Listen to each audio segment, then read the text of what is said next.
बागमारा के मधुबन थाना परिसर में असामाजिक तत्वों ने जमकर गोलीबारी की है। घटना करीब दोपहर की है। थाना परिसर में बैठे धरनार्थियों को प्रभावित करने के उद्देश्य से ये घटना को अंजाम दिया गया है। दरअसल कल रात मधुबन थाना अंतर्गत बीसीसीएल के 14 नंबर फीडर के होने वाली बिजली आपूर्ति को जबरन बाधित करने का आरोप लगाते हुए आपूर्ति से प्रभावित ग्रामीणों ने विरोध किया था। साथ ही खरखरी निवासी कांग्रेस नेता शेख गुड्डू पर आपूर्ति बाधित करने का आरोप भी लगाया था। इसी बीच रात में ही दोनों पक्षों में मारपीट की बात भी सामने आई थी। इस मामले को लेकर बिजली आपूर्ति बाधित होने से प्रभावित ग्रामीण पक्ष आज सुबह मधुबन थाना पहुंचकर धरने पर बैठ गया और बिजली आपूर्ति बाधित करने और ग्रामीणों से मारपीट करने का आरोप लगाते हुए कांग्रेस नेता शेख गुड्डू और उनके गुर्गों को गिरफ्तार करने की मांग कर रहे थे। इसी दरमियान अचानक दर्जनों की संख्या में थाना परिसर के समक्ष असामाजिक तत्वों का हुजूम पहुंचा और जमकर गोलीबारी और पत्थरबाजी कर दी। घटना के वक्त थाना परिसर में अफरा तफरी मच गई। हमला इतना तीव्र था कि लोगों को कुछ समझने का मौका भी नहीं मिला। लोग थाना में घुसकर अपनी जान बचा रहे थे। इस दौरान सुरक्षा कर रहे पुलिसकर्मी भी घायल हुए हैं और उन्हें इलाज के लिए अस्पताल भेजा गया है।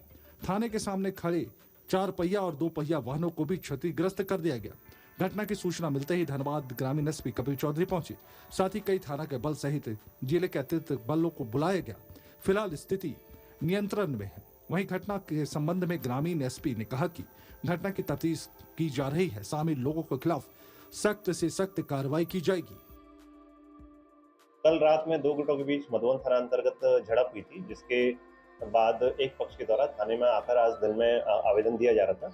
उस समय दूसरे पक्ष के द्वारा थाने पर भीड़ बनाकर यहाँ पर कुछ हमला करने की कोशिश की गई, जिसमें एक पक्ष के द्वारा थाने के ऊपर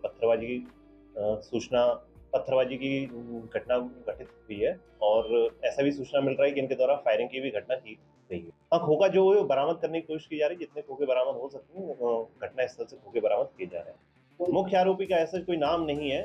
अभी जो पक्ष है जिसके ऊपर हमला किया गया उनके द्वारा आवेदन दिया जा रहा है, जिसमें जांच पड़ताल के बाद जो मुख्य आरोपी कौन है उसकी सूचना दी जाएगी और जो भी आरोपी इस घटना में शामिल होंगे उनके ऊपर सख्त से सख्त कानूनी कार्रवाई की जाएगी। ये बहुत ही गंभीर घटना है। थाने के ऊपर पथराव करना या थाने के ऊपर फायरिंग करना ये सबसे गंभीर अपराध में से एक है और जो भी व्यक्ति इस घटना में संलिप्त होंगे, ये हमारा जनता से वादा है कि जो भी व्यक्ति इस घटना में शामिल होंगे उनके ऊपर सख्त से सख्त कानूनी कार्रवाई की जाएगी और उनको इस चीज का एहसास होना चाहिए कि उनके द्वारा इस तरह की घटना की गई है भविष्य में इस तरह की, ताकि कभी भी घटना की पुनरावृत्ति नहीं हो सके। हाँ, कुछ जवानों को बचाव के क्रम में चोट आई है, तो किसी को पत्थर से भी शायद चोट आई है, तो उनको इलाज के क्रम में हॉस्पिटल भेजा जा रहा है। हाँ, जो भी कुछ जनता की गाड़ी भी क्षतिग्रस्त हुई है। पुलिस की गाड़ी का अभी तक हमें सूचना नहीं है कि पुलिस की गाड़ी क्षतिग्रस्त हुई है। इस संबंध में पुलिस के द्वारा भी एक एफआईआर दर्ज की जाएगी। जो व्यक्ति इस घटना में शामिल होंगे उनके ऊपर पुलिस की तरफ से भी एक अलग एफआईआर दर्ज की जाएगी। ये इन्वेस्टिगेशन का विषय है। जिसका भी नाम आएगा, जो भी व्यक्ति इस घटना में शामिल होंगे उनके ऊपर कार्रवाई की जाएगी। तो इस साइड से लाइन पार हुआ है 2 फीडर बीसीसीएल का, एक 14 नंबर का आता है, एक 16 नंबर का आता है। तो 16 नंबर 14 नंबर दोनों ब्रेकडाउन था। कल रात को 14 नंबर का ब्रेकडाउन बीसीसीएल एक तरफ से बनाया, दूसरी तरफ 16 नंबर बन रहा था। रात 9 बजे जाके हम लोग का उधर का कंप्लीट हो गया। तो जैसे लाइन देने के लिए गया तो शेख गुड्डू उस लाइन को खुद स्वयं खड़ा होकर कटवा दिया गया कि बिजली अगर हमारा नहीं चलेगा तो किसी का नहीं चलेगा। तो हम लोग उस समय नहीं थे, कुछ लड़के लोग थे, तो लोग बोले भाई पता करते हैं कि झूठ बात है, कि कहीं बिजली मिस्त्री लोग झूठ तो नहीं बोल रहा है। तो वो लोग यहाँ पता करने आया तो उन लोग को रगेद के मारा गया। सोना का चेन पहना था कि बच्चा, उसका चेन भी गिर गया या लोग छीन लिया, ये तो नहीं मालूम। तो उसके बाद उसका सर भी फटा हुआ है। थाना प्रभारी उनका गाड़ी खोज के दिलवाए, बोले तुम लोग जाओ घर, हम लोग बात करेंगे। सुबह हम लोग को जब पता चला तो हम लोग बोले भाई तो प्रशासन का मैटर है कि कोई गुंडाई करेगा। हम लोग प्रशासन के पास सिर्फ यही मांग रखने आए कि वो ऐसा गुंडाई कर रहा है कि इधर से लाइन पार होगा तो लाइन काट देगा और लड़का लोग पूछने आएगा तो मारेगा। हम लोग यही बात कर रहे थे, तब तक उधर से 300-400 में वो लोग लैस हथियार से लैस होके, बाकी तो कुछ पत्रकार मीडिया बंधु भी हमारे थे ही। बड़ा बाबू को हम तो धरना में बैठे हुए तो मुड़ कर देखे, बड़ा बाबू के पीठ पर मार किया है वो लोगों ने थाना में चढ़ कर। ये तो प्रशासन की, अब हमारी तो कोई लड़ाई रही ही नहीं, ये प्रशासन की लड़ाई रही। उनके सामने में उनके ऊपर वार किया गया। मैडम इंस्पेक्टर साहिबा को कुछ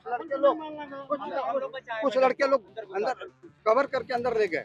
कम से कम 6-7 राउंड फायरिंग हुआ है और प्रशासन के सामने पत्थरबाजी तो पूरा फायरिंग 6-7 राउंड।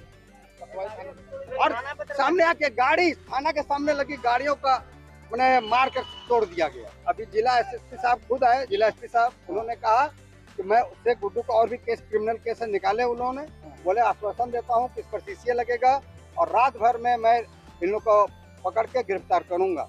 और अगर ये लोग नहीं करते हैं कल गिरफ्तारी, या अगर हम पुलिस का स्थिरता देखेंगे, तो फिर हम लोग जो 20 गांव के हैं, फिर हम लोग अपने कार्रवाई करने के लिए स्वतंत्र हैं। इसकी जवाबदेही प्रशासन को लेना होगा। शेख गुड्डू पर मुख्य आरोपी वही है, वही उसका इतना मन बढ़ावा कि प्रशासन को पता है, सारा चीज कर रहा है। और अगर ये नहीं करता है तो शेख गुड्डू आज इस आपके मीडिया के माध्यम से कर ले कि आज तक वो अगल बगल में कुछ लड़कियों को, कुछ आदमी को मार के भयभीत करके अपने आप को बहुत बड़ा गुंडा समझ रहे थे, तो ये गांव घर से उन्होंने टकराया है, उसका ईंट से